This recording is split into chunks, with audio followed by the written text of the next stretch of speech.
Om Shanti. English translation of VCD number 630, clarified on 13/3/2007 at Anantapur, Andhra Pradesh.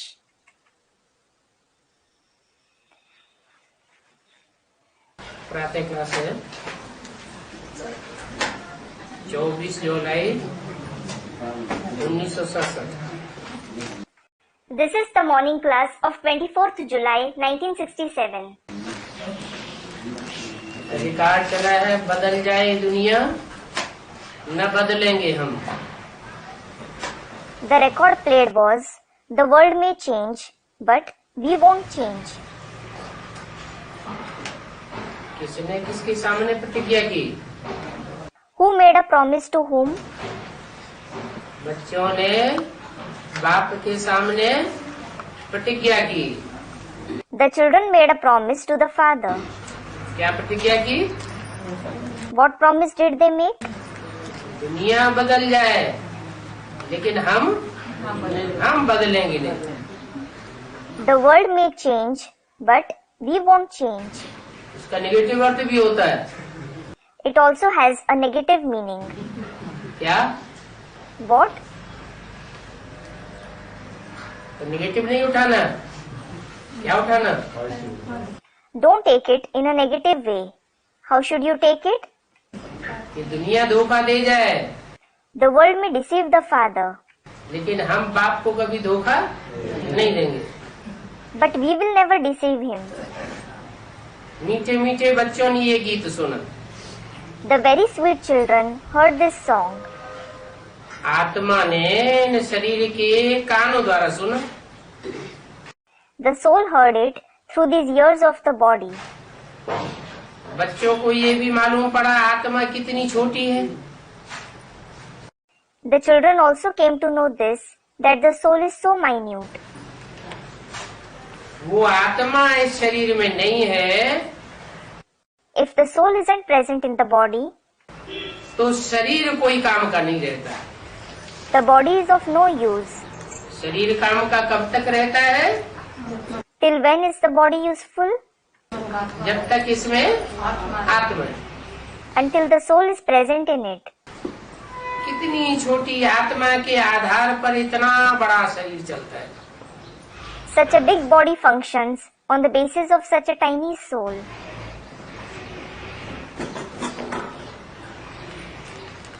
जैसे आजकल मोटरें चली हैं।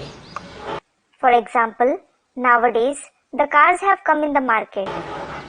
उनमें बैटरी डाली जाती है। There are batteries in them. Motor इतनी बड़ी और बैटरी इतनी छोटी। The car is so huge and the battery is so small. चलती है It works, लेकिन वो तो फिर भी हद में है। but that is still in the limited. वो बैटरी पकड़ में आती है। That battery can be held. स्थूल है। It is physical. और ये आत्मा रूपी बैटरी इतनी सूक्ष्म है कि पकड़ में भी नहीं आती है। And this battery-like soul is so subtle that it can't even be caught.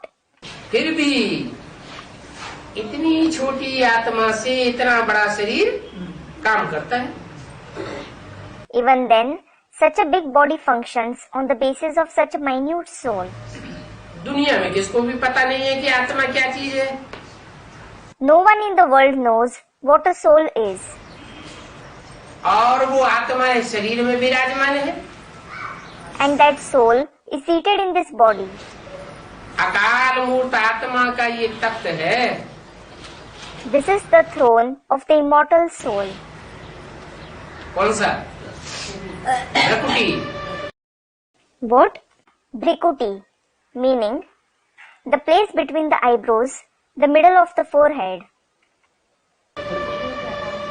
इस शरीर में अकाल मूर्त आत्मा का ये तख्त है। This is the throne of the immortal soul in this body. बच्चों को ये ज्ञान मिलता है। The children receive this knowledge. और कितना रमणीक रहस्य युक्त ज्ञान है। It is so delightful and full of secrets. कि आत्मा इतनी सूक्ष्म है और भ्रुकुटी के मध्य में निवास करती है, that the soul is so subtle and it resides in the middle of the Bhrikuti. कोई ऐसी रहस्युक्त बातें सुनी जाती हैं तो उन पर चिंतन चलता है ना। When you hear any of such concept full of secret, you think about it, don't you? तुम बच्चों को भी यही चिंतन चलना है। You children too have to keep thinking about this itself. इतनी छोटी सी आत्मा है इतने बड़े शरीर में, Such a tiny soul is present in such a big body. आत्मा में 84 जन्मों का पाठ रुधा हुआ है। The part of 84 births is recorded in the soul. एक जन्म की बात नहीं है, एक चोले की बात नहीं है। It isn't about just one birth or just one body. 84 जन्मों में 84 चोले धारण करती है और 84 चोलों के द्वारा पाठ बजाती है। It takes on 84 bodies in 84 births and plays a part through those 84 bodies. शरीर तो विनाश होते जाते हैं, The bodies certainly keep on perishing, और आत्मा अविनाशी रहती है। and the soul remains imperishable. ये बड़ी विचार की बातें हैं। These are very deep concepts to think. सवेरे उठ करके ये ख्याल करना चाहिए। You should get up in the morning and think about it. अभी बच्चों को स्मृति आई है, Now, the children have become aware आत्मा कितनी छोटी है that the soul is so minute और उन छोटी सी आत्मा को अविनाशी पार्ट मिला हुआ है। and that minute soul has received an imperishable part. मैं आत्मा कितनी वंडरफुल हूँ। I, the soul, am so wonderful. और ये वंडरफुल ज्ञान तुम आत्माओं को मिला हुआ है जो और किसी को पता नहीं है। And you souls have received this wonderful knowledge which no one else knows. बाप ही बतलाते हैं जो सुमिरन करना होता है। The Father himself tells you what you have to remember. हम छोटी सी आत्मा हैं, You are tiny souls. कैसे पार्ट बजाती हैं। How do you play your part? आत्मा का शरीर पहले छोटा होता है, फिर धीरे धीरे बड़ा होता जाता है। First of all, the body of the soul is small. Then gradually it grows. ये शरीर 5 तत्वों का पुतला है। This body is an effigy of 5 elements. 5 तत्वों से बनता है। It is made of 5 elements. बाबा को थोड़ी मालूम पड़ता है इस 5 तत्वों के चोले में शिव की आत्मा कैसे आती है। Baba doesn't come to know at all how the soul of Shiv comes in this body of 5 elements. इन ब्रह्मा को भी पता नहीं पड़ता। This Brahma doesn't come to know about it either. ऐसे भी नहीं, सदैव इसमें रहते हैं। It isn't even that. He, that is Shiv, always remains in this one. इसमें In whom? ब्रह्मा के तन में सदैव रहते हैं, ये भी कोई पक्का नहीं। It isn't confirmed that he always remains in the body of Brahma. तो ये चिंतन करना है। So, you have to think about this. तुम बच्चों को बाप ऐसा ज्ञान दे रहे हैं जो और कोई को मिल नहीं सकता है। The Father is giving such knowledge to you children, which no one else can attain. तुम जानते हो कि बरोबर ये ज्ञान उनकी आत्मा में भी नहीं था। You know that this knowledge certainly wasn't in his soul either. और सत्संगों में ऐसी ऐसी बातों पर कोई ख्याल नहीं रहता है। In other satsangs, no one takes notice of such concepts. आत्मा और परमात्मा का ज्ञान रिंचक भी नहीं रहता। There isn't the knowledge of the soul and the Supreme Soul, even to the slightest extent. कुछ साधु सन्यासी आदि ये थोड़ी समझते हैं। The sages, sannyasis and so on just don't understand कि हम आत्मा शरीर द्वारा उनको मंत्र देते हैं। I, the soul, give them mantra through the body. आत्मा शरीर द्वारा शास्त्र पढ़ती है। The soul reads the scriptures through the body. तो देखो, एक भी मनुष्य मात्र दुनिया में आत्मा अभिमानी नहीं है। So look, no human being in the world is soul conscious. आत्मा का ये ज्ञान कोई को है ही नहीं। No one has this knowledge of the soul. जब आत्मा का ही ज्ञान नहीं है तो परमात्मा का ज्ञान कैसे होगा? When they don't have the knowledge of the soul, how will they have the knowledge of the Supreme Soul? तुम बच्चे जानते हो, हम आत्माओं का बाप कहते हैं, मीठी मीठी बच्चे। अभी तुम कितने समझदार बन गए। You children know, the father of a soul says, very sweet children, now you are becoming so intelligent. ऐसा कोई मनुष्य नहीं जो समझे इस शरीर में जो आत्मा है, उस आत्मा को परमपिता परमात्मा बैठ पढ़ाते हैं। There is no such human being who understands. The Supreme Father, Supreme Soul sits and teaches the soul which is present in this body.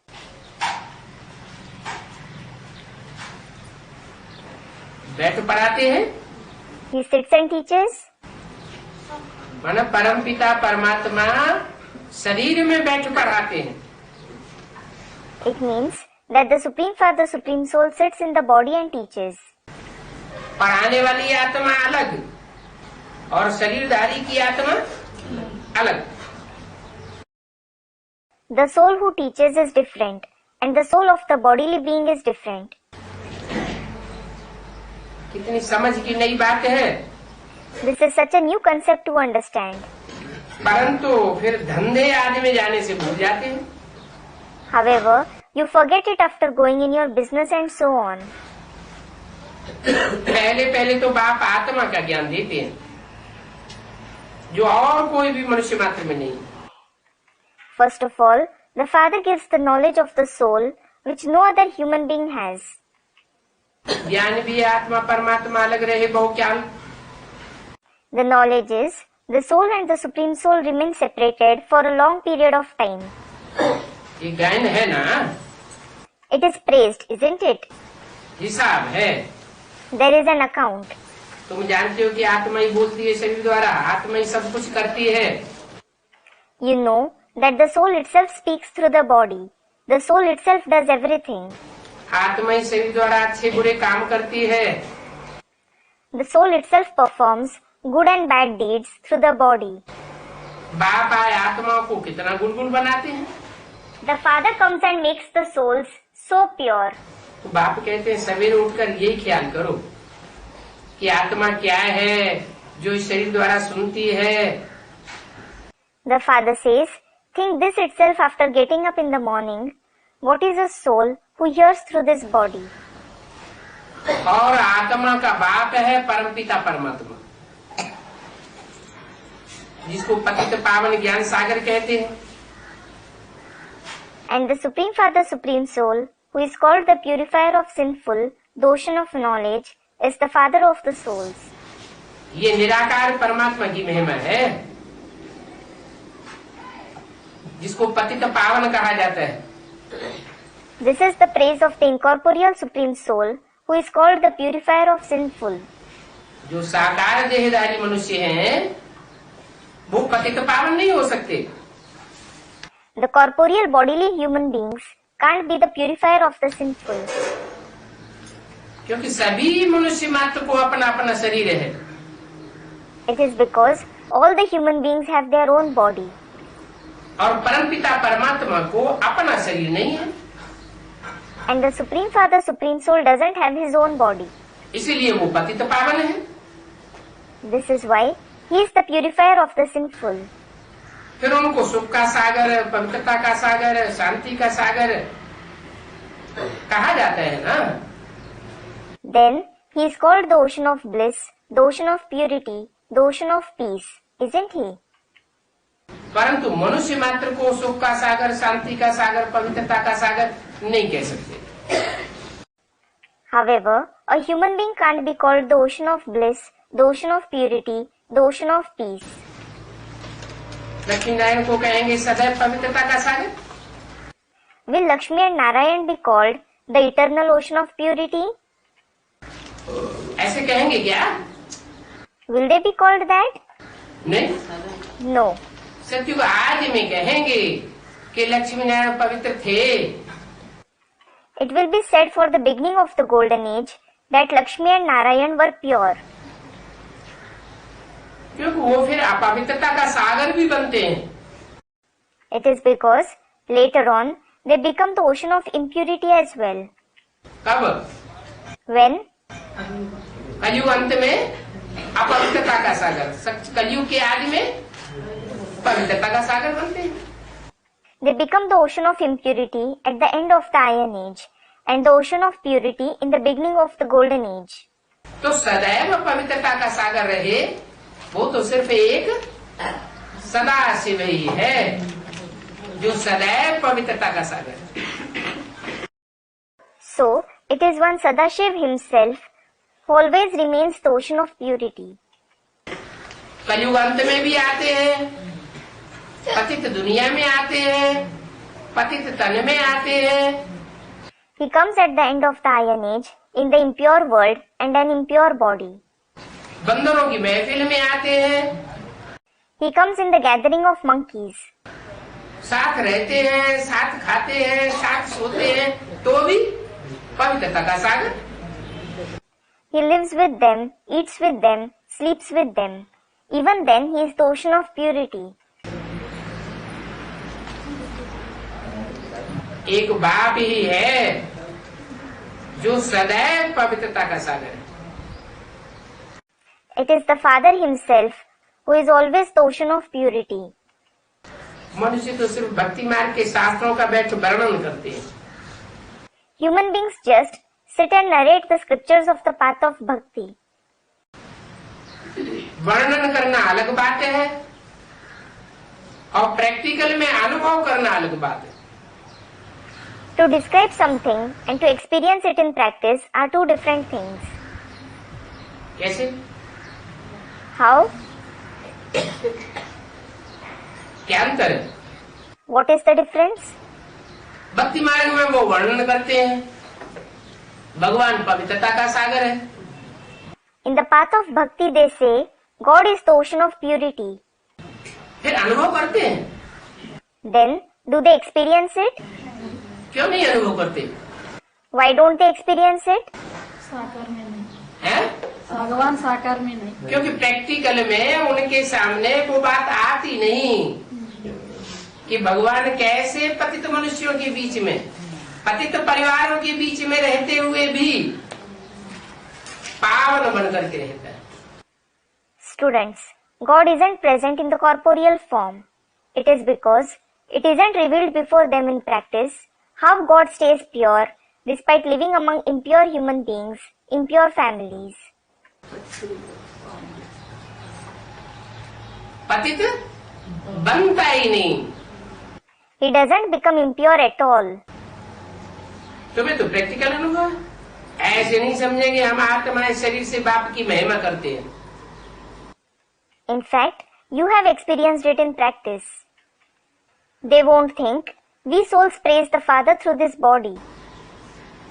उनकी बुद्धि में ये नहीं आएगा कि महिमा करने वाली आत्मा है, शरीर के द्वारा मुख द्वारा महिमा करते हैं। It won't come in their intellect that it is the soul that does the praise. It praises through the body, through the mouth. तुम समझते हो हमारा माँ बाबा बहुत मीठा है। You think, our Baba is very sweet. वो मीठा बाबा हमको सुख देने वाला है। That sweet Baba gives us happiness. बाप कहते हैं आत्माएं, अभी तुम जन्म जन्मांतर का सुख लेना चाहती हो तो तुम मेरी मत पर चलो।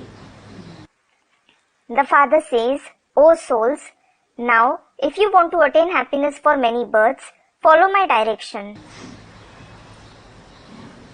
सुख का सागर बाप है, उस बाप की मत पर चलेंगे तो तुम जन्म जन्मांतर सुखी होकर के रहेंगे। If you follow the direction of the Father, who is the ocean of bliss, you will stay happy for many births. ये अविनाशी आत्मा को अविनाशी बाप द्वारा अविनाशी मत मिलती है। This imperishable soul receives the imperishable direction from the imperishable Father. आत्मा भी अविनाशी, मत देने वाला परमपिता परमात्मा भी अविनाशी, और जो मत देते हैं वो भी अविनाशी। The soul is imperishable. The Supreme Father, Supreme Soul who gives the direction is also imperishable, and the direction that he gives is also imperishable. अभी संगम युग में एक बार धारण करेंगे तो 84 जन्म तक वो अविनाशी मत काम करती रहेगी।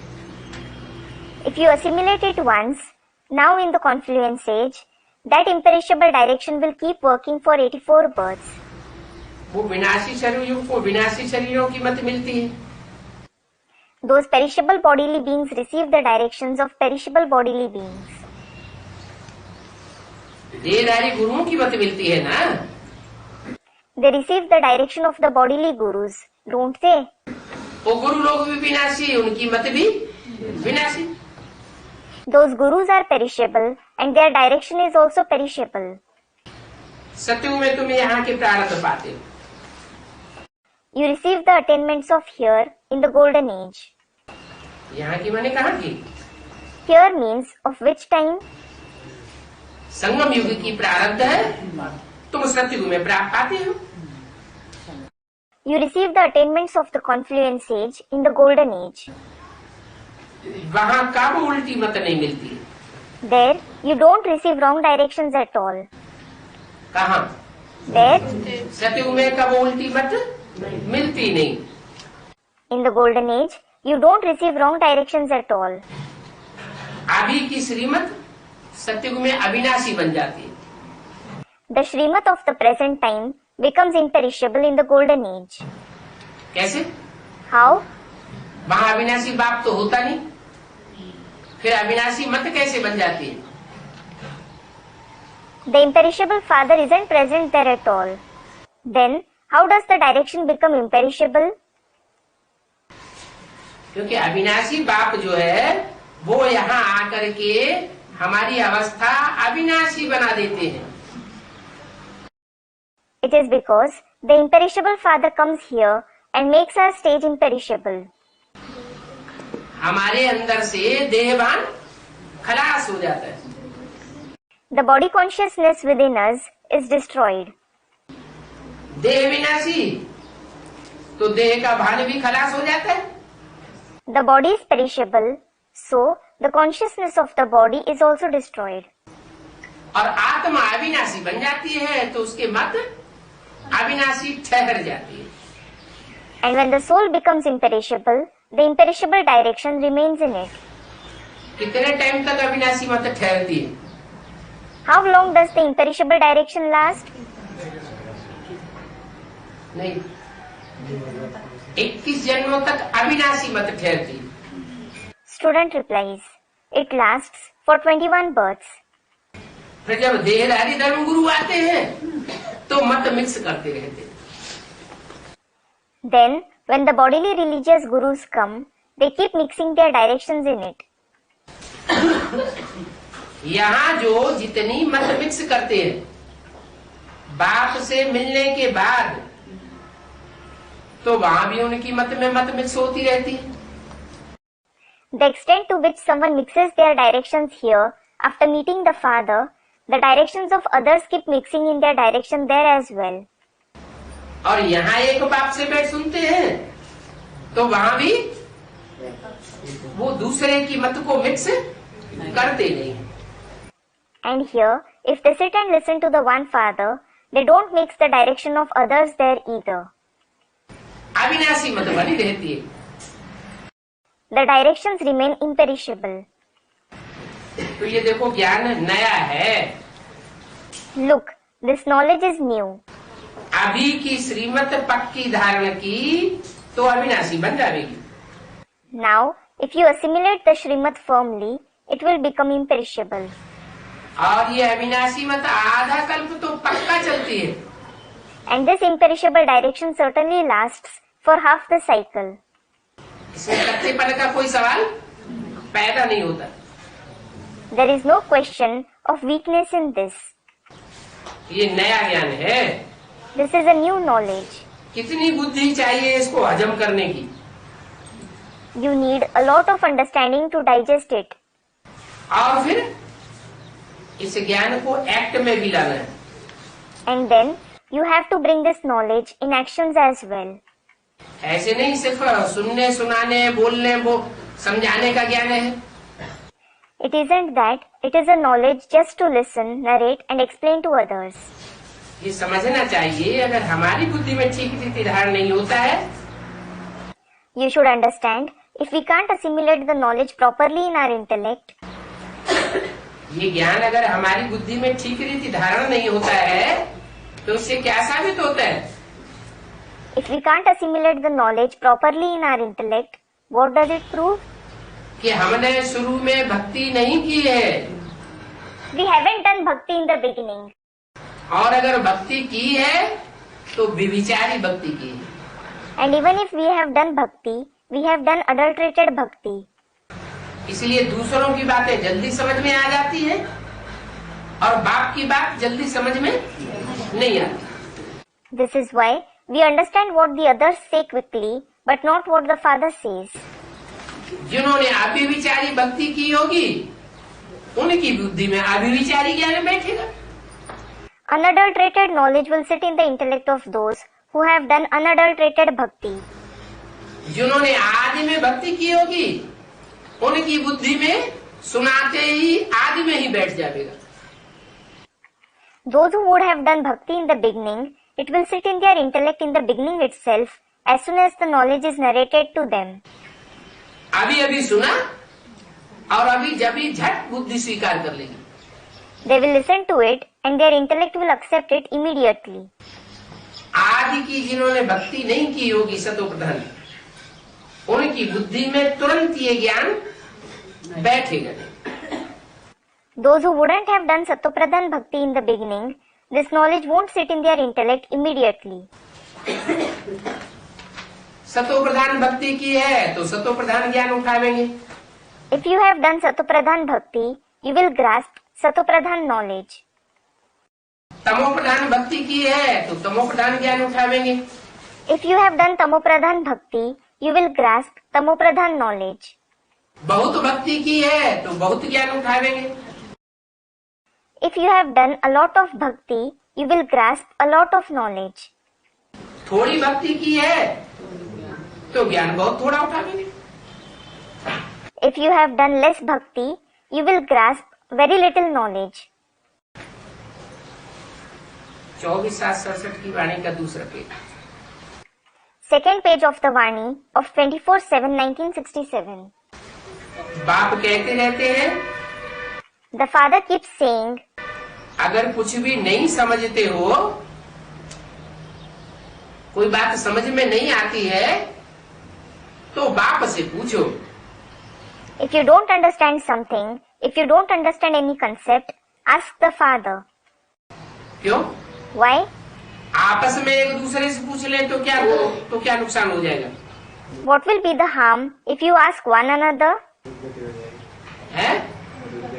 आपस में एक दूसरे से पूछेंगे तो वो अपनी मत के अनुसार बतावेगा, अपनी मत कुछ न कुछ मिक्स करेगा। If you ask one another, he, that is the other one, will answer according to his opinion. He will mix his own opinion to some or the other extent. इसलिए अगर कुछ भी समझ में नहीं आता है तो डायरेक्ट बाप से पूछो। This is why, if you don't understand something, ask directly to the father. क्योंकि बाप है अविनाशी surgeon. It is because the father is the imperishable surgeon. क्यों? Why? ब्रह्मा कुमार कुमारियों के लिए अविनाशी सर्जन है। Is he the imperishable surgeon for Brahma Kumar Kumaris? क्यों? Student replies, why? कैसे? How? 68-69 में शरीर छोड़ दिया। Student, they have faith only in Brahma. He, that is Brahma Baba, left the body in 1968-69. तो अगर वो पूछना चाहे बाप से तो कैसे पूछेंगे? So, if they want to ask the father, how will they ask? पूछ नहीं सकते। Student, they can't ask. They can't ask. लेकिन बाप ने तो बता दिया। कि बाप है अविनाशी surgeon. However, the Father has definitely said that the Father is the imperishable surgeon. जब तक संगम युग है तब तक बाप पढ़ाई पढ़ाने के लिए बांधा हुआ है। The Father is bound to teach as long as the confluence age exists. उनको सुप्रीम सोल कहा जाता है। He is called the Supreme Soul. जो अविनाशी सर्जन है वो सुप्रीम सोल है। It is the Supreme Soul who is the imperishable surgeon. आत्मा पवित्र बनती है तो उनकी महिमा होती है। When the soul becomes pure, it is praised. आत्मा पवित्र बनती है तो ग्लानि होती है। When the soul becomes impure, it is defamed. कहते हैं कृष्ण श्याम और कृष्ण सुंदर। They say Krishna is dark, that is Shyam, and Krishna is beautiful, that is Sundar. लेकिन कौन से कृष्ण की पूजा करते हैं? But which Krishna is worshipped? Students, the confluence age Krishna. Shyam Krishna की पूजा करते हैं। They worship the dark Krishna. सुंदर कृष्ण की पूजा इतनी नहीं करते। They don't worship the beautiful Krishna to that extent. सुंदर कृष्ण जब सुंदर बन जाता है तो नारायण कहा जाता है। When the fair Krishna becomes beautiful, he is called Narayan. Narayan कौन से युग में होगा? In which age will Narayan be present? है? Students, in the confluence age. संगम युग में भी तामसी टाइम में होगा या सात्विक टाइम में होगा? Even in the confluence age, will he be present in the Tamsi period or in the Sattvic period? स्वर्णिम युग में होगा, तामसी युग में नहीं होगा। Students, in the Sattvic period, he will be present in the golden age. He won't be present in the Tamsi age. तो देखो पवित्रता की महिमा कितनी होती है। So look, purity is praised so much. एक लक्ष्मी नारायण ही है जिनकी शास्त्रों में कोई ग्लानि नहीं है। Lakshmi and Narayan are the only deities who aren't defamed in the scriptures. और सब देवताओं की ग्लानि। All other deities are defamed. क्यों? Why? सब देवताओं की ग्लानि क्यों है, लक्ष्मी नारायण की ग्लानि क्यों नहीं? Why are all the deities defamed and not Lakshmi and Narayan? क्यों? प्रश्न 16 कला संपूर्ण नहीं है। Student, they are complete with 16 celestial degrees. Why? Isn't Krishna complete with 16 celestial degrees? है? कृष्ण भी तो 16 कला संपूर्ण गाया जाता है। Student, he becomes that later on. Krishna is also praised as the one complete with 16 celestial degrees. फिर Then, Krishna की ग्लानि भी कर दी है। they have defamed Krishna as well. Ram की ग्लानि कर दी, कृष्ण की ग्लानि कर दी, शंकर की ग्लानि कर दी। They have defamed Ram, they have defamed Krishna, they have defamed Shankar. सब देवताओं की ग्लानि है, लक्ष्मी नारायण की कोई ग्लानि नहीं है। All the deities are defamed, but Lakshmi and Narayan aren't defamed. क्यों नहीं है? Why aren't they defamed? हाँ, क्योंकि उनका संपन्न रूप जो है जिससे और ऊंचा कोई रूप होता ही नहीं। Students, after becoming complete, yes, it is because no stage is higher than their complete stage. शरीर सतो प्रधान बन जाता है। The body becomes Satopradhan. 5 तत्वों का चोला भी सात्विक बन जाता है, इसलिए उनकी कोई ग्लानि नहीं। The body of 5 elements also becomes Sattvic. This is why they aren't defamed. जिसे कृष्ण के लिए कहते हैं श्याम, माने ग्लानि कर दी, कृष्ण काला मुंह वाला। Krishna, whom they call dark, that is Shyam, it means that they have defamed him, saying, black-faced Krishna, the one with the black face. Krishna गोरा, सुंदर। Krishna is fair, that is beautiful.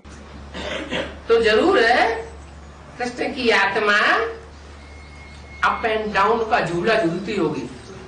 So certainly, the soul of Krishna swings on the swing of going up and down. झूला झूलती है ना, You swing in a swing, don't you? तो कभी ऊपर जाते हैं और कभी नीचे आते हैं। So, sometimes you go up and sometimes you come down. हम बच्चे भी तो झूला झूलते हैं ना, We children also swing, don't we? कभी ऊंची स्टेज और कभी नीची stage. Sometimes we have a high stage and sometimes we have a low stage. तो देखो शरीर की भी महिमा हो जाती है। So look, the body is also praised. आत्मा सतो प्रधान बनती है तो शरीर की भी महिमा हो जाती है। When the soul becomes Satopradhan, the body is also praised. आत्मा तमो प्रधान तो शरीर की भी महिमा नहीं। When the soul is Tamopradhan, the body isn't praised either. इस समय तुम बच्चों को बहुत गुही बुद्धि मिलती है। Right now, you children receive very deep intellect. आत्मा कोई बुद्धि मिलती है It is the soul that receives the intellect. तो आत्मा को कितना मीठा बनना चाहिए। So, the soul should become so sweet. मीठी आत्मा होगी तो कैसे पता चलेगा कि ये मीठी आत्मा है, ये कड़वी आत्मा है। If a soul is sweet, how will you come to know this is a sweet soul and this is a bitter soul? हाँ, मीठी आत्मा होगी तो सबको सुख देगी। Student, its speech will be sweet. Yes, if a soul is sweet, it will give happiness to everyone. कड़वी आत्मा होगी तो सबको दुख अनुभव कराएगी। If a soul is bitter, it will make everyone experience sorrow. बाबा कितना मीठा है, Baba is so sweet. आत्माओं को भी आकर बहुत मीठा बनाते हैं। He comes and makes the souls too very sweet. आत्मा कोई भी अकर्तव्य न करे, ये प्रैक्टिस करनी है। You have to practice that the soul shouldn't perform a wrong deed. मेरे से कोई भी अकर्तव्य कार्य तो नहीं होता है। Do I perform a wrong action? अकर्तव्य माना What does akartavya mean? जो ना करने योग्य कार्य है, ऐसा कार्य तो नहीं होता है। Do I perform an action which shouldn't be done? Shiv बाबा कब अकर्तव्य कार्य करेंगे? Will Shiv Baba ever perform an action not worth performing? नहीं करेंगे। Student, he won't. He won't? क्यों Why? है? शिव बाबा अकर्तव्य कार्य नहीं करेंगे। Won't Shiv Baba perform an action not worth performing? वो बच्चे को झापट मारते तो What if he slaps a child? है? Student, there is benefit in that as well. हाँ, उसमें भी कल्याण समाया हुआ होगा। Yes, there will be benefit in that as well. Shiv बाबा जो करेंगे सब सच्चा करेंगे। Whatever Shiv Baba does will be true. जो सुनाएंगे सच्चा सुनाएंगे। Whatever he says will be true. जो वाइब्रेशन छोड़ेंगे सच्चा छोड़ेंगे। जो संकल्प करेंगे सच्चा करेंगे। Whatever vibrations he spreads will be true. Whatever thoughts he has will be true. इसलिए उनको कहा जाता है सत्य चित्त आनंद। This is why he is called Sat Chit Anand, meaning true, living and blissful. वो आते ही है उत्तम से उत्तम कल्याणकारी कर्तव्य करने के लिए, उत्तम से उत्तम कल्याणकारी पुरुषोत्तम संगम युग में। He certainly comes in the most elevated Purushottam confluence age to perform the most elevated task. इससे जास्ती उत्तम कल्याणकारी पुरुषोत्तम युग कोई होता ही नहीं। No other age is more beneficial and elevated age than this. सबको सदगति देते हैं। He gives true liberation to everyone. किसी एक को दे एक को न दे ऐसे नहीं। हाँ, सदगति नंबर वार होती है। It isn't that he gives it to someone and not to someone else. Yes, The liberation is number wise. एक जैसी सदगति सबकी होती नहीं है। Everyone doesn't attain the same kind of liberation. जो बाप कर्तव्य करते हैं तो वो कर्तव्य बच्चों को भी करना चाहिए। Whatever the father does, the children should also do the same thing. क्या What? क्या करना चाहिए? What should you do? बाप आकर सबकी सदगति करते हैं तो बच्चों को भी किसी के प्रति बुखार अंदर में नहीं रहना चाहिए। The father comes and gives true liberation to everyone, so the children shouldn't have hatred for anyone within either. किसी के प्रति ईर्ष्या द्वेष हो, You shouldn't have jealousy and aversion towards someone. किसी को ज्ञान सुनाना है, बहुत प्यार से सुनाना है और किसी से लड़ाई लड़ने लग पड़ना है, ऐसे नहीं। If you have to narrate the knowledge to someone, you have to narrate it with a lot of love. It shouldn't be that you start fighting with him. सबको स्नेह से ज्ञान सुनाना है। You have to narrate the knowledge to everyone with love. बाप सबका सदगति दाता है ना। The father is the giver of true liberation to everyone, isn't he? ये भी समझा है, जिसने शुरू से लेकर बहुत भक्ति की होगी उनकी बुद्धि में ये ज्ञान जरूर ठहरेगा। He has also explained, those who would have done a lot of bhakti from the beginning, this knowledge will definitely stay in their intellect. और शुरू से लेके जिन्होंने अंत तक पूरी भक्ति नहीं की होगी उनकी बुद्धि में ये ज्ञान ठहरेगा। And those who wouldn't have done complete bhakti from the beginning till the end, this knowledge won't stay in their intellect. मान लो बीच के जन्म में दूसरे धर्म में कन्वर्ट हो गया, Suppose someone converted to other religions in the births between. तो भक्ति तो नहीं की। So, he certainly didn't do bhakti then. Convert हो गया तो उसने दूसरों की बातें सुनना शुरू कर दी, दूसरे धर्म पिताओं की। He got converted. So, he started listening to others, the other religious fathers. तो यहाँ भी जो शूटिंग की रील घूमेगी उसमें वो देखने में आएगा। So, it will be seen here too when the reel repeats in the shooting period. पहले बाप की बात बुद्धि में बैठेगी और बाद में वो दूसरों की बातों में कन्वर्ट हो जाए। First, the father's words will sit in his intellect, and later on, he will be converted by what the others say. अभी भी देखो भक्ति तो दुनिया में बहुत है। Look, now too, there is a lot of bhakti in the world. कितने ढेर के ढेर देवताओं की भक्ति करते रहते हैं। They keep on worshipping so many deities. तो भक्ति कैसी हो गई? So, how did bhakti become? व्यभिचारी भक्ति हो गई। It became adulterated. एक की भक्ति अब व्यभिचारी और अनेकों की भक्ति व्यभिचारी। The worship of one is unadulterated bhakti, and the worship of many is adulterated bhakti. इतनी तो भक्ति करते हैं कि अपना सिर देने के लिए भी तैयार रहते हैं। They do so much bhakti that they are ready to offer even their head. रात दिन भक्ति में लगे रहते हैं। They remain engaged in bhakti day in and day out. बहुत भक्ति करने वालों के पिछाड़ी जो कम भक्ति करने वाले हैं वो लटकते रहते हैं। In comparison to those who do a lot of bhakti, those who do less bhakti remain engaged in many deities. बहुत भक्ति करने वाले भक्तों की कम भक्ति करने वाले महिमा करते हैं। Those who do less bhakti praise the devotees who do a lot of bhakti. उनका तो सब स्थूल में देखने में आता है। Everything of theirs is seen in the physical form.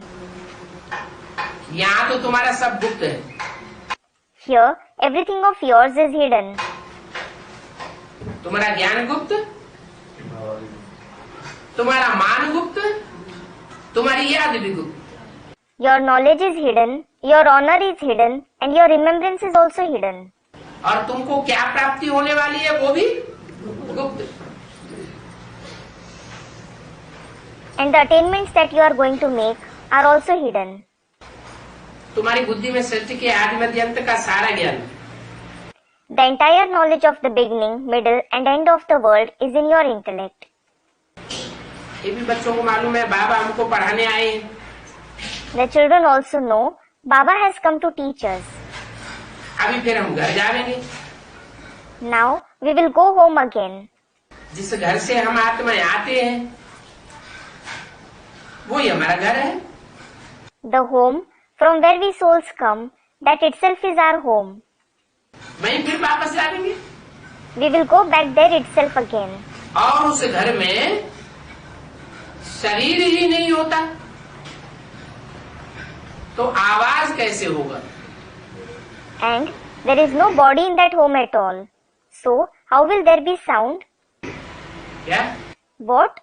शरीर होता है तो आवाज होती है। If there is body, there is sound. शरीर नहीं होता तो आवाज भी नहीं। If there is no body, there is no sound either. आत्मा बिगर शरीर क्या बन जाती है? What does the soul become without body? देखो मनुष्यों का शरीर में कितना मोह रहता है। Look, people are attached so much to the body.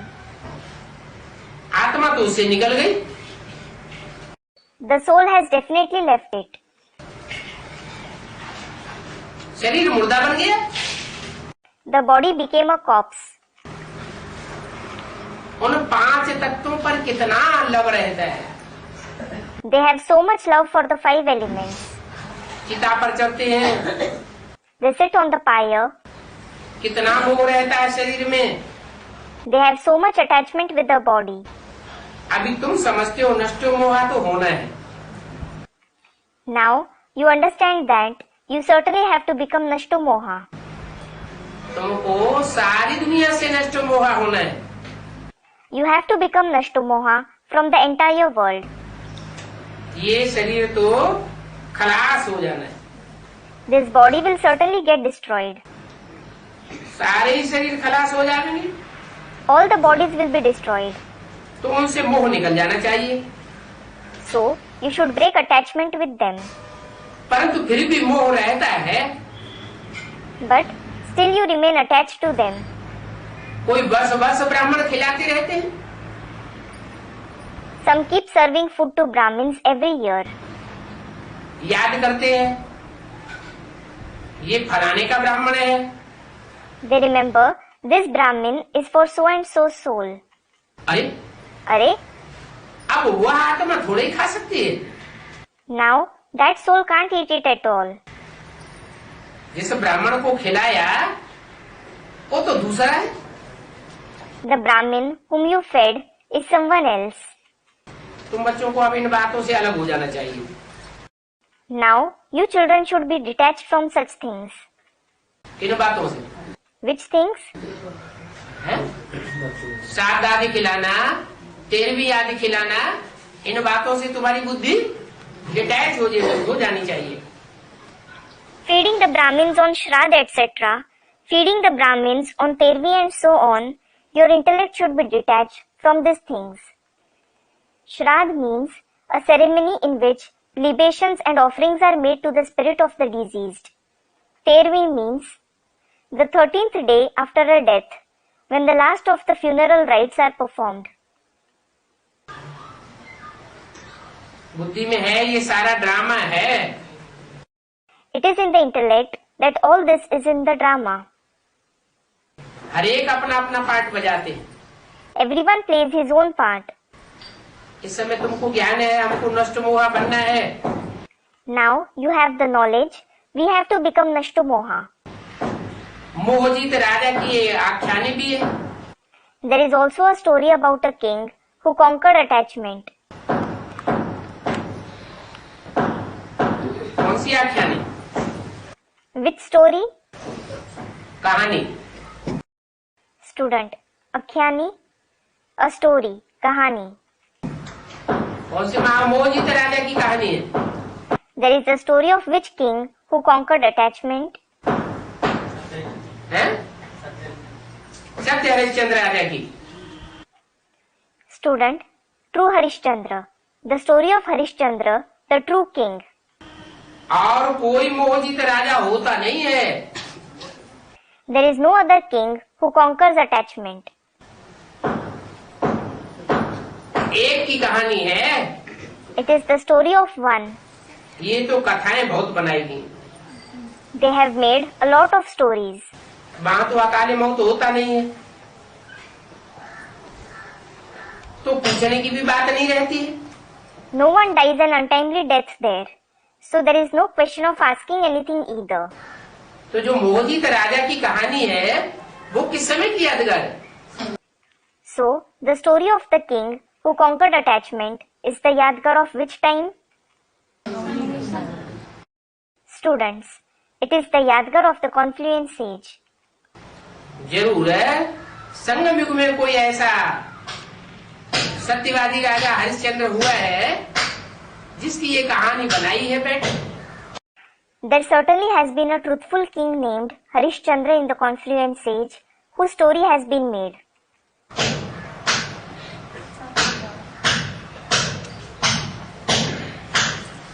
दिखाते हैं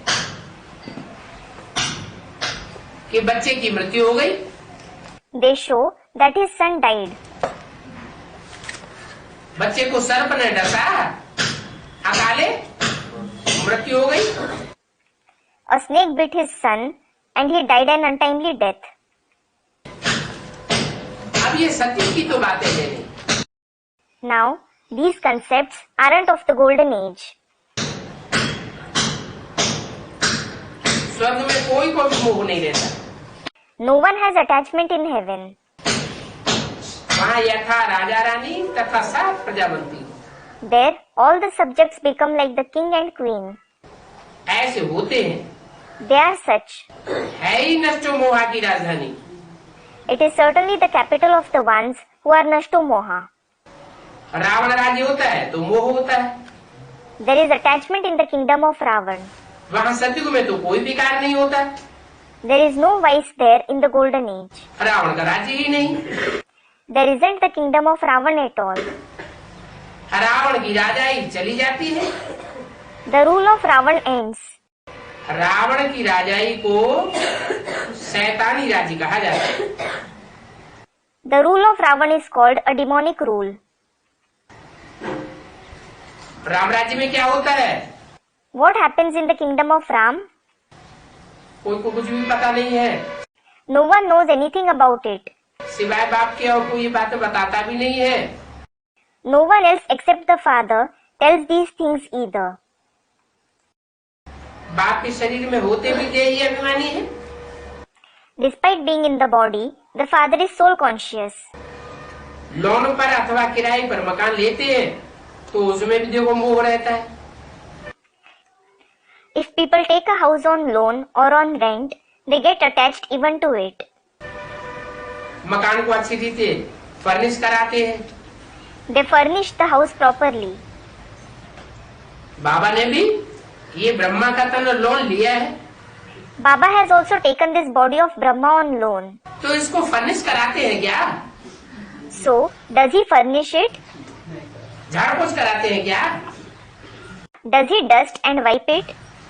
नहीं कराते। He doesn't. कितनी खांसी आती थी। He used to cough so much. क्या रिपेयरिंग कराई क्या? Did he get it cured? नहीं, No. क्योंकि बाबा को इस तन से कोई मोह नहीं है। It is because Baba doesn't have any attachment for this body.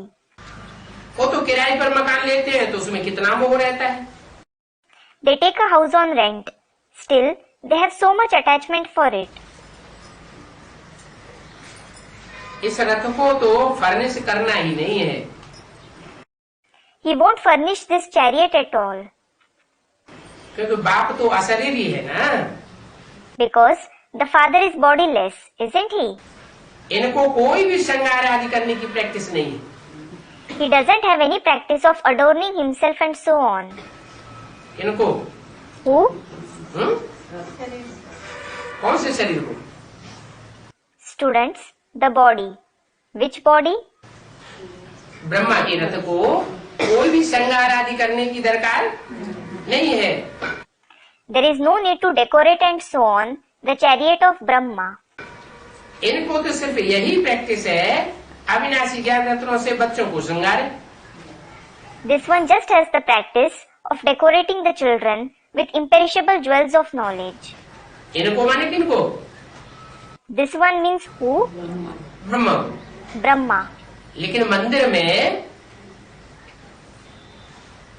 जब श्रावण का मास होता है तो शिवलिंग को कितना श्रृंगारते हैं। However, during the month of Shravan, they adorn the Shivling so much in the temple. हर सोमवार को गुलाब के फूलों से श्रृंगार करेंगे। They decorate it with roses on every Monday. ये किसकी यादगार है? Whose Yadgar is this? हैं? कैसे? Student replies, how? ब्रह्मा के रथ को तो श्रृंगारा नहीं। No one adorned the chariot of Brahma at all. हैं? हाँ, Student replies, yes.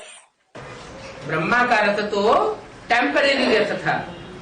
The chariot of Brahma was certainly a temporary chariot.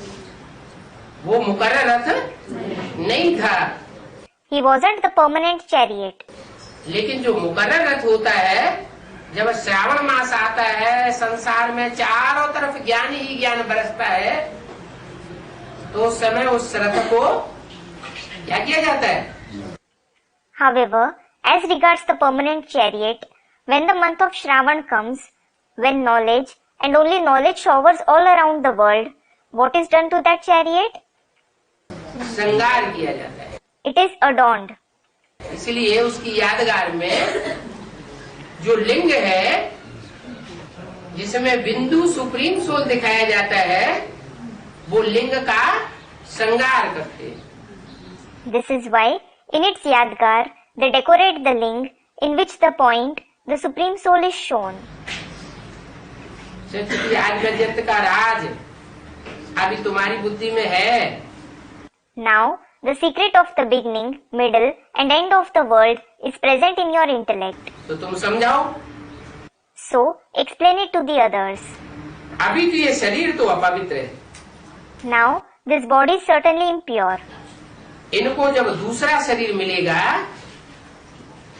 तो ये पवित्र नया होगा। When this one gets another body, it will be pure and new. किनको? Who? इनको। This one. मतलब ब्रह्मा को जब दूसरा नया शरीर मिलेगा, बच्चे के रूप में जन्म लेंगे, तो इनका शरीर पवित्र और नया होगा। It means that when Brahma gets another, a new body, when he has birth in the form of a child, his body will be pure and new. इस समय तो ये पुरानी दुनिया है। Now, this is an old world. कब तक? Until when? इस समय ये पुरानी दुनिया मैंने कब तक बताया? Now, this is an old world. It means it was said until when? Brahma के जीवित होने तक बताया। इस समय ये नई पुरानी पतित दुनिया है। Until Brahma was alive, it was said, now this is an old and impure world. फिर घोषणा करा दी। Then the declaration was made. क्या? What? 10 वर्ष में पुरानी दुनिया खलास और नई दुनिया स्थापन हो जाएगी। The old world will be destroyed and the new world will be established within 10 years. तो क्या 1970 में नई दुनिया बन गई?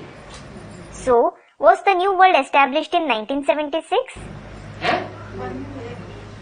बन नहीं गई। It wasn't. लेकिन ये कहा जाता है आप मुए मर गई दुनिया। But it is said, आप मुए मर गई दुनिया. Meaning, if you die, the world is dead. तो पुरानी दुनिया से मोह ममत्व त्याग दिया तो जैसे पुरानी दुनिया खलास हो गई। When you remove the attachment and affection for the old world, it is as if the old world is destroyed for you. नई दुनिया का बनाना शुरू हो गया। माने नए संगठन की बनने की शुरुआत 1976 से हो गई। the establishment of the new world began. It means that the creation of the new gathering started from 1976. तो ये दुनिया तो खत्म हो जानी है। So, this world is going to end. ये भी किसको पता नहीं है कि पुरानी दुनिया खलास हो रही है। No one even knows that the old world is getting destroyed. आस्ते आस्ते मालूम पड़ेगा। They will come to know that gradually. क्या? What? कि नई दुनिया की स्थापना हो रही है और पुरानी दुनिया का विनाश हो रहा है। आस्ते आस्ते मालूम पड़ेगा। The establishment of the new world is taking place and the old world is being destroyed. They will know that gradually.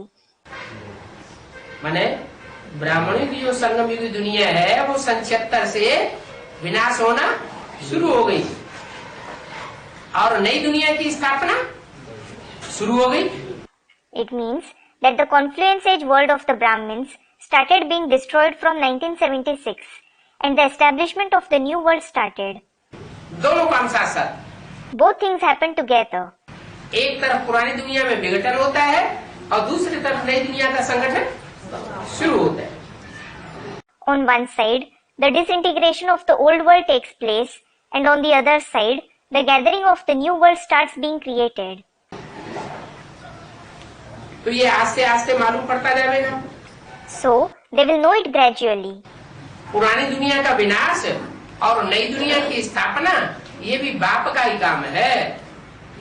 The destruction of the old world and the establishment of the new world, this is the task of the Father himself. क्या कोई भी धर्म पिताएं या कोई भी मनुष्य मात्र पुराने संगठन को खलास कर देवे और नया संगठन दुनिया में स्थापन कर देवे, ऐसा कोई करता नहीं। What?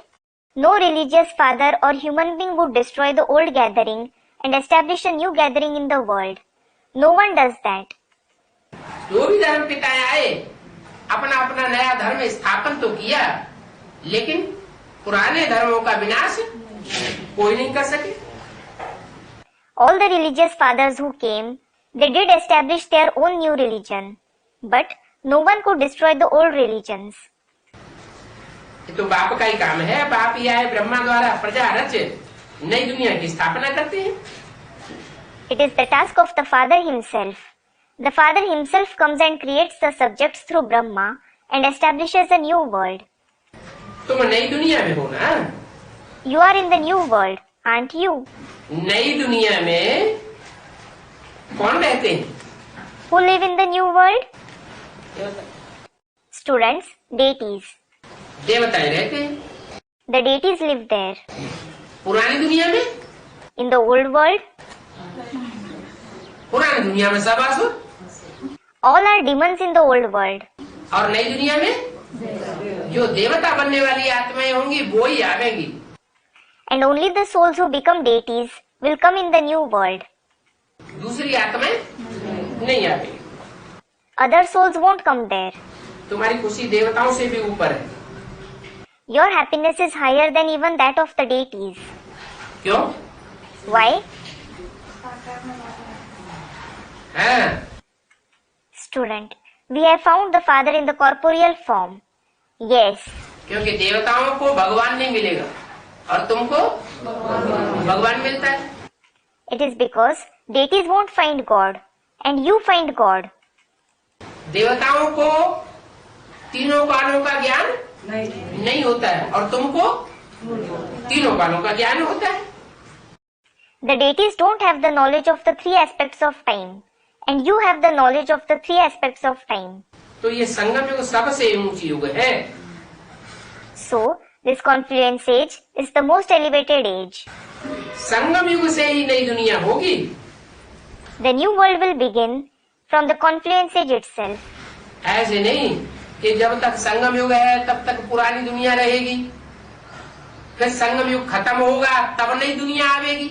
नहीं, It isn't that the old world will continue as long as the confluence age exists and the new world will come after the confluence age ends. No. नई दुनिया की शुरुआत कहाँ से होगी? From where will the beginning of the new world take place? संगम युग में ही नई दुनिया का फाउंडेशन पड़ेगा। The foundation of the new world will be laid in the confluence age itself. एक तरफ पुरानी दुनिया भी होगी और दूसरी तरफ नई दुनिया भी होगी। There will be the old world on one side and the new world on the other side. पुरानी दुनिया के बीच बाप आकर के नई दुनिया का वर्षा देते। The father comes and gives the inheritance of the new world amidst the old world. पतित तमोप्रधान दुनिया भी होगी There will be the impure tamopradhan world, और पतित तमोप्रधान दुनिया के बीच नई दुनिया का संगठन भी बना हुआ होगा। and amidst it, the gathering of the new world will also be formed. नई दुनिया छोटी होगी और पुरानी दुनिया बड़ी होगी। The new world will be small and the old world will be big. तो देखो, ऐसे जो ब्राह्मण बनते हैं नई दुनिया में, संगम युग में, उन ब्राह्मणों की खुशी भी बहुत ऊंची होती है। So look, those who become such Brahmins in the new world, in the confluence age, their happiness is also very elevated. ऐसे तो 100 वर्ष का संगम युग है। As such, the confluence age is of 100 years. संगम युग के आदि में साक्षात्कार में जाते थे, ध्यान में जाते थे, स्वप्न देखते थे, खुशी तो होती थी ना। In the beginning of the confluence age, the children used to have visions, they used to go in trance and have dreams. They used to become happy, didn't they? लेकिन उनकी खुशी उतनी ऊंची नहीं होगी जितनी संगम युग के अंत में जो नई दुनिया बनेगी, उस नई दुनिया में रहने वालों को जितनी ऊंची खुशी होगी। But their happiness won't be as elevated as the happiness of those who reside in the new world, which will be created at the end of the confluence age. बाप ने समझाया है, The father has explained, तुम गोद में आते हो तो पहले पहले ये याद करना है कि हम ईश्वर बाप की गोद में जाते हैं। when you come on the lap, first of all you have to remember, we come on the lap of God the Father. हम कोई देहधारी की गोद में नहीं जाते। We don't come on the lap of a bodily being. Shiv बाबा को याद करके फिर इनकी गोद में आना चाहिए। You should remember Shiv Baba and then come on his lap. 24 जुलाई सन 1967 की वाणी का तीसरा page.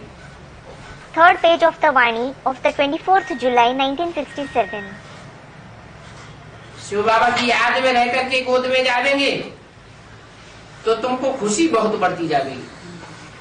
If you go on his lap while remembering Shiv Baba, your happiness will keep increasing a lot. बुद्धि में आवेगा उस बाप ने ही शरीर का लोन लिया है। It will come in your intellect, the Father himself has taken the loan of this body. इस बाप ने, Which Father? ब्रह्मा ने नहीं। Students, the Father Shiv, not Brahma. Shiv बाबा ने ही इस शरीर का लोन लिया है। तुम जानते हो शिव बाबा निराकार है, आकारी नहीं है। It is Shiv Baba who has taken the loan of this body. You know that Shiv Baba is incorporeal. He isn't subtle. Shiv बाबा साकारी नहीं है। Shiv Baba isn't corporeal. क्या है? What is he? निराकार है। He is incorporeal. जो निराकार है वो शरीर का सुख लेने वाला नहीं है। The one who is incorporeal doesn't experience the pleasures of the body. उनकी गोद में हमको कैसे जाना चाहिए? How should you go on his lap? Shiv बाबा को याद करके जाना चाहिए। You should go in the remembrance of Shiv Baba. तो उस बाप को याद करके ही गोद में आना है। So, you have to go on his lap in the remembrance of that Father. तुम जानते हो वो इसमें बैठा हुआ है। You know that he is sitting in this one. वह इसमें बैठा हुआ है। That one is sitting in this one. शरीर तो ये पतित है ना, This body is certainly impure, isn't it? जिसमें बैठा है ज्ञान सुनाने के लिए, वो शरीर तो पतित है ना। The body in which he is sitting to narrate the knowledge is certainly impure, isn't it? जिनको ज्ञान सुनाता है वो भी पतित शरीर वाले हैं। The ones whom he narrates the knowledge are also the ones with an impure body. आत्मा भी पतित है। Their soul is also impure. आत्मा कहती है अब हम गोद में कैसे जावे? The soul says, now how can I go on his lap? आत्मा को तो गोद नहीं दे सकती। A soul certainly can't take another soul on its lap. क्यों? Why? है? अरे बुद्धि में बिंदी समझो और बिंदी को बिंदी की गोद में बैठा दो। Students, it doesn't have a body. Arey, imagine a point in the intellect and make a point sit on a point's lap. आत्मा को तो गोद दे ही नहीं सकते। A soul can't take someone on its lap at all. शरीर से ही सब काम होता है। शरीर से ही सब काम होता है। All the actions are performed through the body itself. Everything is done through the body itself. सुख देने का भी काम होता है और दुख देने का भी काम होता है। The task of giving happiness as well as sorrow is performed through the body. अभी भी तुम बच्चे शरीर द्वारा ही मिलते हो। Even now, you children meet the Father through the body itself. क्या? What? आत्मा परमात्मा बाप से कैसे मिलती है? How does a soul meet the Supreme Soul Father? शरीर के द्वारा मिलती है। It meets him through the body. इनकी गोद में आते हो तो ये कह देते हैं कि शिव बाबा को याद करो। If you come on his lap, he says, remember Shiv Baba. हम शिव बाबा की गोद में जाएंगे। We come on the lap of Shiv Baba. फिर तुम्हारा कोई पाप नहीं बनेगा। Then you won't accumulate any sin. उनकी याद में न रह करके कोई काम करेंगे तो तुमको पाप लग जाएगा। If you do something not staying in his remembrance, you will accumulate sin. किनकी याद में? In whose remembrance? शिव बाबा की याद में रह करके कोई काम नहीं करेंगे तो पाप लगेगा। If you don't do something while staying in the remembrance of Shiv Baba, you will accumulate sin. हम शिव बाबा की गोद में जाते हैं, फिर दूसरे जन्म में दूसरी गोद होगी। We go on Shiv Baba's lap.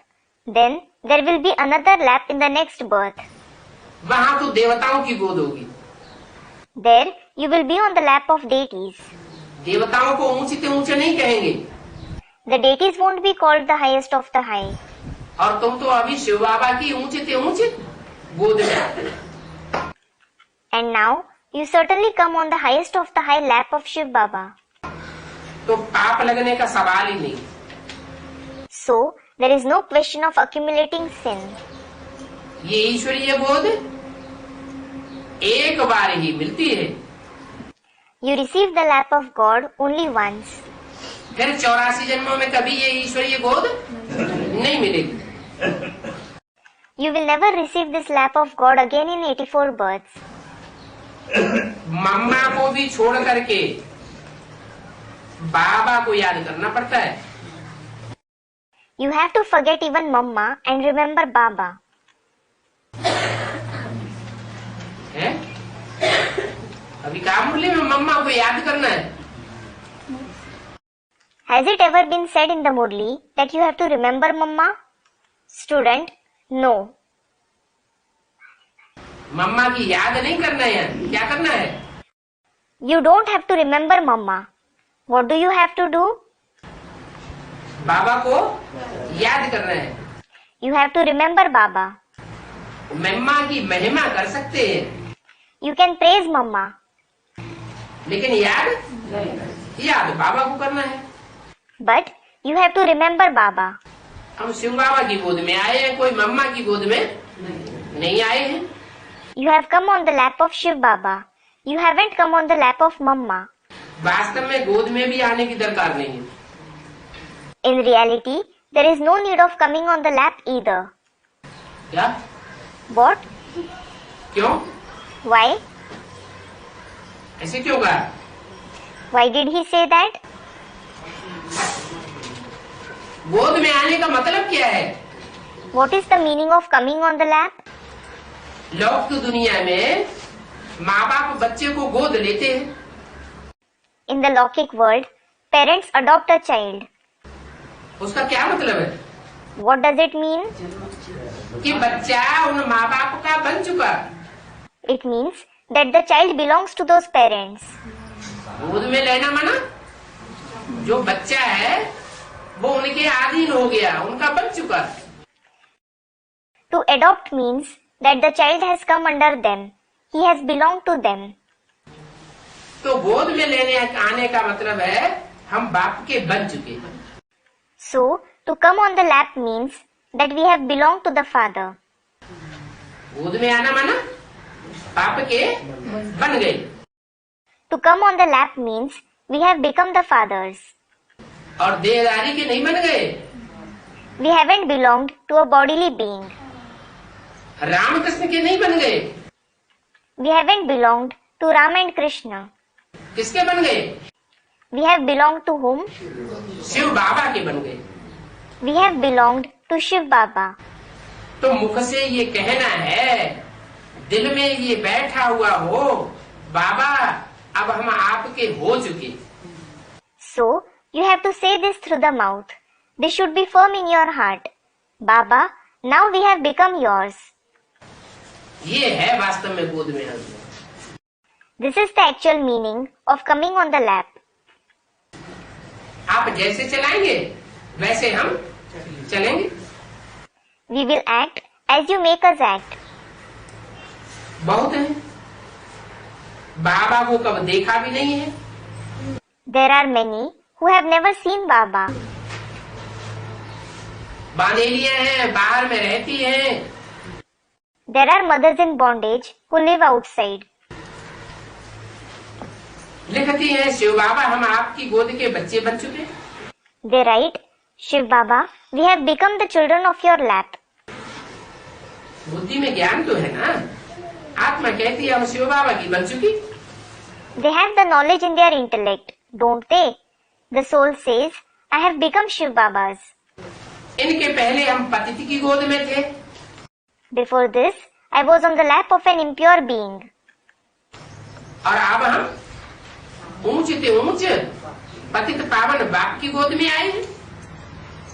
And now, I have come on the lap of the highest of the High Father, who is the purifier of the sinful ones.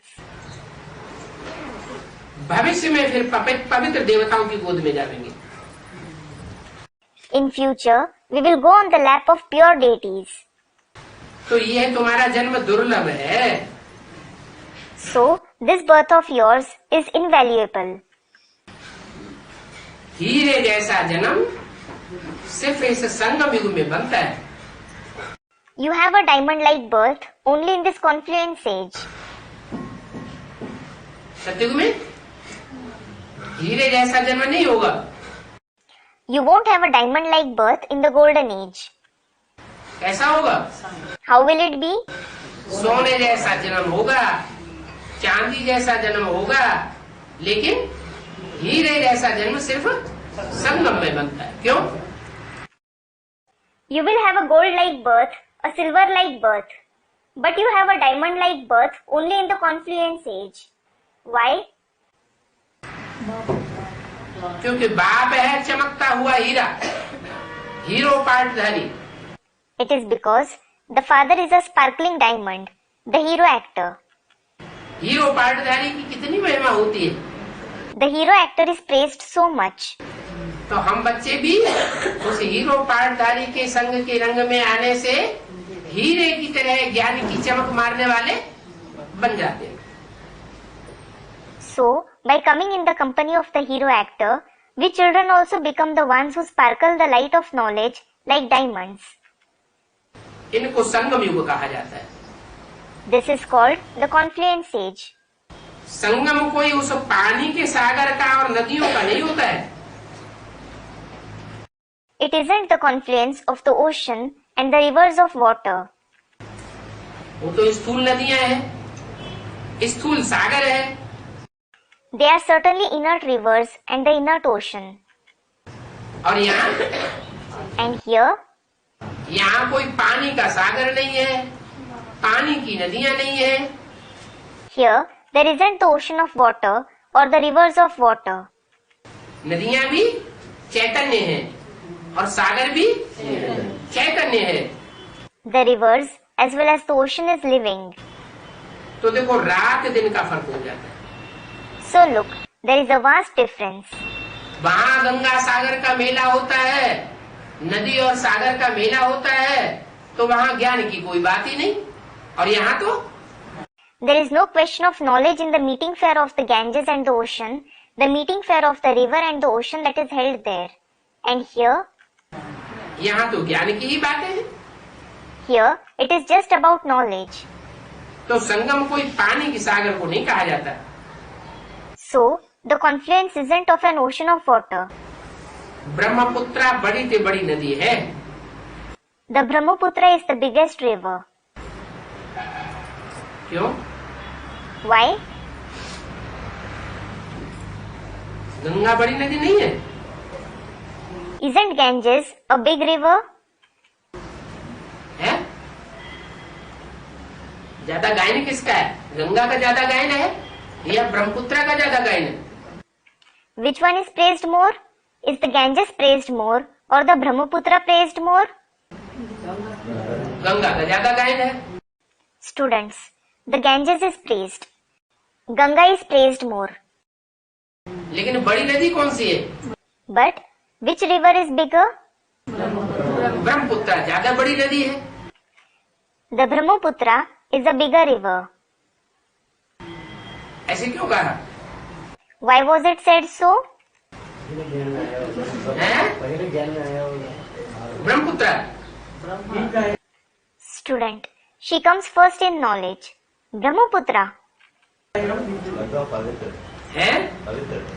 Student, she is pure. Ganga पवित्र है और ब्रह्मपुत्रा अपवित्र है, जो पहाड़ों पे बहती है। Ganges is pure and Brahmaputra, which flows only on the mountains, is impure. पहाड़ों पे बहती है तो उसमें कचरा कम पड़ता होगा। She flows on the mountains, so less garbage would fall into her. और गंगा तो पहले पहाड़ों पे बहती है, फिर मैदान में आती है तो उसमें कचरा भी गिरता है मनुष्यों का। And the Ganges first flows on the mountains and then she comes to the plains, so the garbage of human beings also falls into her. तो ज्यादा पवित्र नदी कौन सी हुई? So, which river is purer? Brahmaputra ज्यादा पवित्र हुई, लेकिन गायन किसका है? The Brahmaputra is purer. But who is praised? Ganga का गायन है। The Ganges is praised. लेकिन बड़ी नदी नहीं है Ganga. But Ganges isn't a big river. बड़ी नदी ब्रह्मपुत्र है। Brahmaputra is a big river. इसलिए जो छोटी नदी गंगा है वो बहते बहते जाकर के बड़ी नदी में मिलती है। कौन सी बड़ी नदी? This is why Ganges, the smaller river, flows and meets with a big river. Which big river? Brahmaputra बड़ी नदी में जाकर मिलती है। She goes and meets with Brahmaputra, the big river. फिर भी ब्रह्मपुत्रा सागर का मेला नहीं कहा जाता। Even then, it isn't called the meeting fair of Brahmaputra and the ocean. क्या कहते हैं? What is it called? Ganga Sagar का मेला कहते हैं। It is called the meeting fair of the Ganges and the ocean. नदियां जाए सागर में गिरती हैं। The rivers go and fall into the ocean. तुम भी ज्ञान सागर शिव बाबा से निकली हुई ज्ञान नदियां हो। You are also the rivers of knowledge who emerge from the ocean of knowledge, Shiv Baba. ज्ञान सागर शिव बाबा है Shiv Baba is the ocean of knowledge.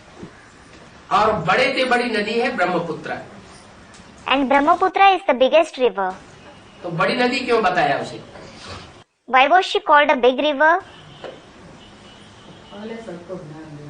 हाँ, पहले नहीं। Student, She is the one who gave the knowledge to everyone first. Yes, not first. ये भी बात ठीक है।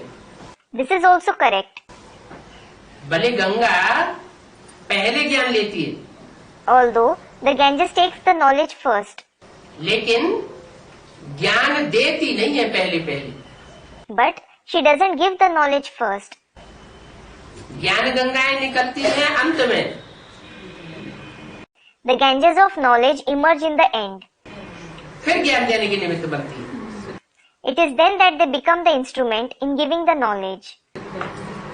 और ब्रह्मपुत्रा बड़ी नदी है। And Brahmaputra is a big river. बड़ी नदी जो ब्रह्मपुत्रा है, उसमें गंगा भी जाकर के मिलती है। The Ganges too goes and meets with Brahmaputra, the big river. ज्यादा पानी किसमें होगा? Which one will have more water? Ganga. The Ganges. तुम भी जानते हो, जिसमें ज्यादा ज्ञान वो बड़ा ठहरा। You also know that the one who has more knowledge is considered senior. जिसमें कम ज्ञान वो छोटा ठहरा। The one who has less knowledge is considered junior. Brahmaputra ब्रह्मपुत्री भक्ति मार्ग में कहा जाता है। The Brahmaputra, she is called Brahmaputri in the path of bhakti. और बाबा नाम क्या देते हैं? And what does Baba name her? Brahmaputra. Brahmaputra. क्यों? Why? बाबा मेल क्यों कर देते हैं? Why does Baba make her masculine? हैं?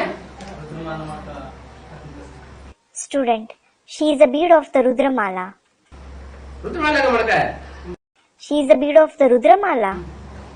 रुद्रमाला के मणके से मिल जाती है। She merges with the bead of Rudramala. भक्ति मार्ग में ब्रह्मपुत्री कहते हैं। They call her Brahmaputri in the path of bhakti.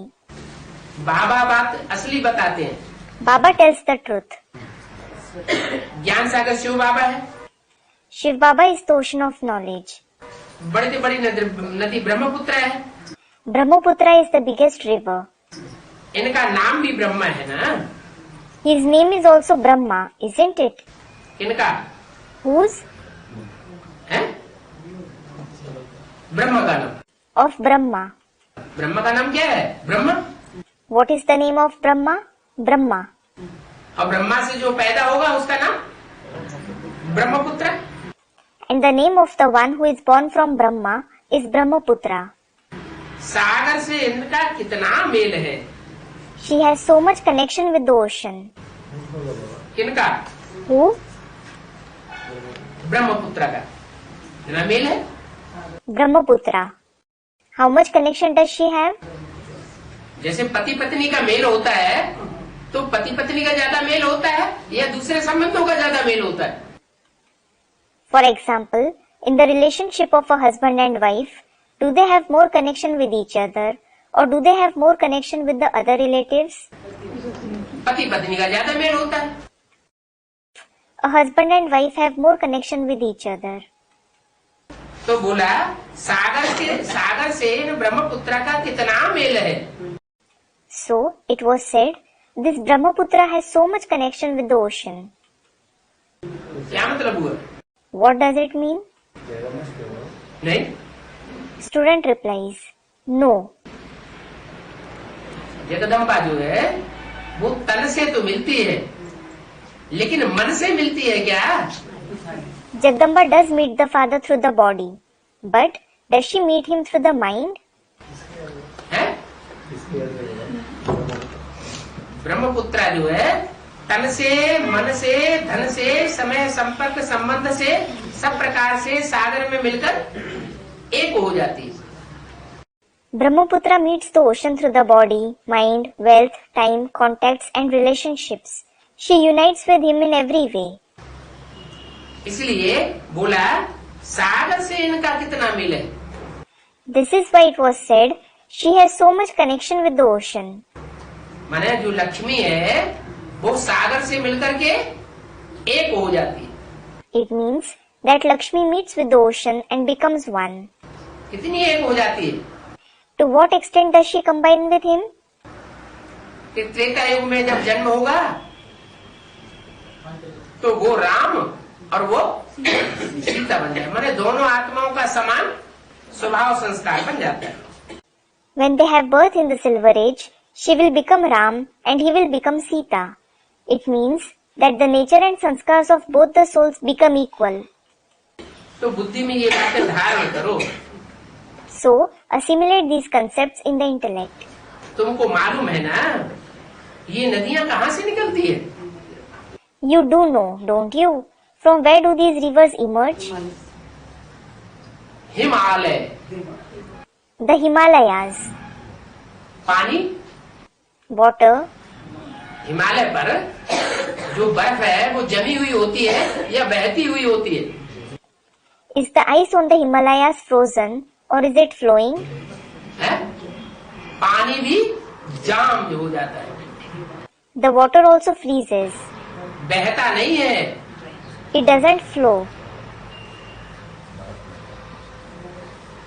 तो ब्रह्मा हुआ Himalaya, So, Brahma is Himalaya. उनका ज्ञान जल इतना ठंडा शीतल हो जाता है कि बर्फ की तरह जम जाता है। His water of knowledge becomes so cool and chilly that it freezes like ice. बहता नहीं है। It doesn't flow. क्या? What? वो हिमालय पहाड़ की तरह, इसलिए पार्वती को किसकी पुत्री कहा जाता है? हिमालय पुत्री। It is like the Mount Himalaya. This is why Parvati is said to be whose daughter? The daughter of Himalaya. तो बुद्धि में ये बातें धारण करो। So, assimilate these concepts in the intellect.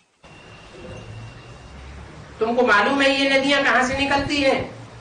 You know from where these rivers emerge. सागर से ही निकलती है। They emerge from the ocean itself. सागर से निकलती है Do they emerge from the ocean? कि पहाड़ से निकलती है? Or do they emerge from the mountains? Students, from the mountains. है? हाँ, The water rises from the ocean. Yes. सागर से पानी भाप बनकर ऊपर जाता है और फिर वो हिमालय पहाड़ पर जम जाता है। The water evaporates from the ocean and then it gets frozen on the Mount Himalaya. सागर से मीठा पानी बादल खींचते, The clouds draw the sweet water from the ocean. सागर के बच्चे जाए सागर में मिलते हैं। The children of the ocean go and fall into the ocean. तुम भी ज्ञान सागर से निकले। You have also emerged from the ocean of knowledge. फिर वहां से चले जाएंगे। Then you will go from there. ये है ज्ञान सागर। He is the ocean of knowledge. जहाँ ये रहती है वहाँ तुम आत्माएं भी रहती हो। You souls also reside where he resides. ज्ञान सागर जाकर तुमको पवित्र मीठा बनाते हैं। The ocean of knowledge comes and makes you pure and sweet. अभी पवित्र मीठा बना रहे हैं ना? Now he is making you pure and sweet, isn't he? आत्मा जो खारी बन गई है उनको कितना मीठा बनाते हैं। The soul that has become salty, he makes it so sweet. 5 विकारों रूपी छीछी सी रावण तुमको खारा बनाई देते हैं। Dirty Ravan in the form of 5 vices makes you salty. छीछी Ravan से तुम निकलती हो तो तुम तमो प्रधान बन जाती हो। When you come under the influence of dirty Ravan, you become Tamo Pradhan. बाप आकर तुमको सतो प्रधान बनाते हैं। The father comes and makes you Sato Pradhan. बाप पुरुषार्थ बहुत कराते हैं। The father enables you to make a lot of Purusharth. तुम कितनी सतो प्रधान स्वर्ग में रहते थे, You used to live in such a Sato Pradhan heaven. अभी तुम बिल्कुल छीछी बन गए। Now you have become completely dirty. Ravan ने तुमको देखो क्या बनाई दिया। Look, What has Ravan made you? Bharat में गाया जाता है, हीरे जैसा जन्मा मूलक कौड़ी बदले खाए रे जाए रे। It is praised only in Bharat. The life that is precious like a diamond is being wasted after cauries. तो कौड़ी बदले तुम अपना जन्म खोए रहे हो ना। So, you are wasting your life in exchange for cauries, aren't you? बाबा कहते रहते हैं, तुम कौड़ियों की पिछाड़ी क्यों हैरान होते हो? Baba keeps saying, why do you get so distressed for cauries? कौड़ियां भी जास्ती थोड़ी चाहिए। You don't need a lot of cauries either. गरीब झट समझ जाते हैं। The poor understand it very quickly. साहूकार तो कहते हैं हमारे लिए तो अभी यही स्वर्ग है। The rich say, this itself is heaven for us. तुम बच्चे अभी समझते हो, जो भी मनुष्य मात्र हैं, सबका इस समय कौड़ी जैसा जन्म। Now, you children understand. Now this is the cowrie-like birth of all the human beings. कुछ भी नहीं समझते, They don't understand anything. बिल्कुल ही तुच्छ बुद्धि। They are those with a completely worthless intellect. पहले हम भी ऐसे थे। Earlier, we too were like that. अभी देखो बाबा हमको क्या बनाते हैं। Now look, what Baba makes us. Aim object तुम्हारे सामने है। The aim and objective is certainly in front of you. क्या एम ऑब्जेक्ट है? What is the aim and objective? नर से नारायण, नारी से लक्ष्मी हम बनते हैं। We become Narayan from a man and Lakshmi from a woman. Bharat अब कौड़ी जैसा कंगाल बन गया है। Now, Bharat has become wretched like a cowrie. भारतवासी खुद थोड़े ही जानते हैं कि हम कौड़ी जैसे बन चुके हैं। The residents of Bharat don't know at all that they have become like cowries. यहाँ तुम कितने साधारण अबलाएं हो। You are such ordinary weak women. कोई बड़ा आदमी होगा, उनको यहाँ बैठने की दिल भी नहीं होगी।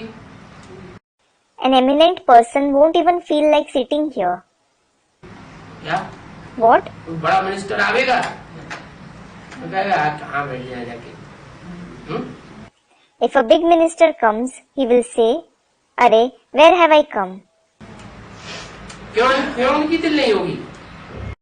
Why won't they feel like sitting here? क्योंकि उनको देहभान बहुत रहता है।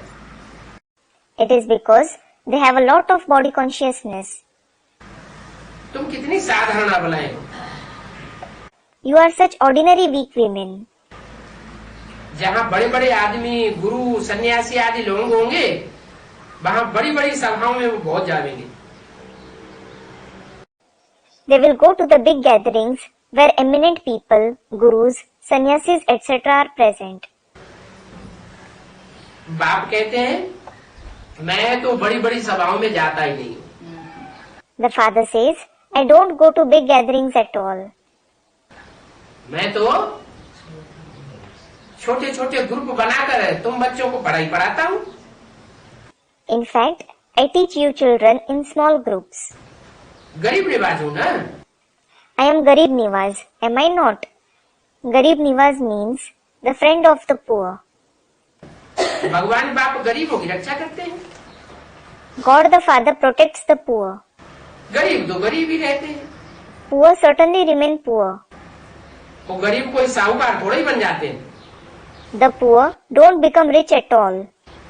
आज की दुनिया में क्या होता है? What happens in today's world?